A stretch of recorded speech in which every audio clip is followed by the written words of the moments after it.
President Biden issued an executive order strengthening background checks for guns. The Attorney General of the state of Montana, Austin Knudsen, joins me now. Your Honor, what is the president trying to do, and why do you object? Well, there's not a lot honorable about me, Stuart, but I appreciate that. No, don't say that. he's trying to sell unicorns and blue sky here. I mean, largely this executive order is nothing. It's a lot of rainbows and fairy dust. A lot of it is quite meaningless, but there are some things that are quite concerning. He's trying to do as much as he can within his administrative state, but look, he's encouraging the ATF to keep colluding with shippers to crack down and make business harder on firearms transfers. We've already seen that with FedEx and UPS. You've seen my office and a lot of my colleagues crack down on that and go after those companies, and they've responded. That's illegal collusion. I've got concerns about red flag laws. He wants to increase red flag laws. Those are pretty flagrantly unconstitutional when you're talking about depriving people of their personal property without due process. So there are some things in here that are very, very concerning, Stuart. And you're going to sue on the grounds that the president cannot make law, he can only respond to the law. That's your basic point here.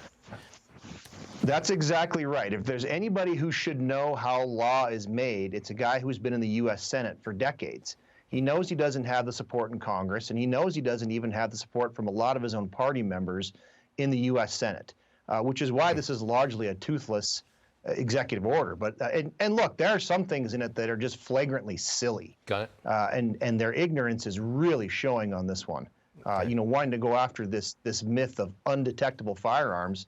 That hasn't been a thing since Hollywood made it up back in the 1980s. But he's got it in this executive order. Okay, next one. Montana wants to ban TikTok. Got a new bill that would fine app stores or TikTok $10,000 for each violation and an additional $10,000 each day the violation continues. You getting any? Are you trying to ban TikTok outright across the entire state for everybody? And are you getting any pushback? Yes and yes. We are trying to ban TikTok outright in Montana. I'm all for private business. I'm all for free enterprise. But this is a Chinese Communist Party tool. They're not even hiding that fact anymore. We know TikTok is used to spy on Americans. It's used to look at our locations. It's looked to find sensitive intelligence that they can gather off of our pictures. It's used to take facial recognition data, biometric data. They're doing this. So that has got no business being in Montana. We do have a bill moving. It's through our state Senate. TikTok has finally gotten a little panicky. They've showed up with some Chinese Communist Party money to pay for some lobbyists here in Helena. And so they're trying to put the brakes on this thing as it moves through our state House of Representatives. Would you be happy if the Chinese owners of TikTok were forced to sell?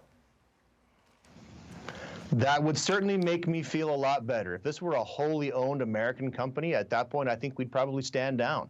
But the fact that this is owned and controlled by ByteDance, which is owned and controlled by the Chinese Communist Party, yeah, that's a real problem for us here in Montana. Got it. Austin Knudsen, Attorney General of the state of Montana, the only state that I have never been to, sir. I'm sorry to say that, but it's true. Come visit us. We'd love to have you. I'd love to be there, believe me, but not perhaps in winter. Austin Knudsen. Yeah, you might want to wait. Yeah, okay. Thanks, sir. We'll see you again soon, I hope.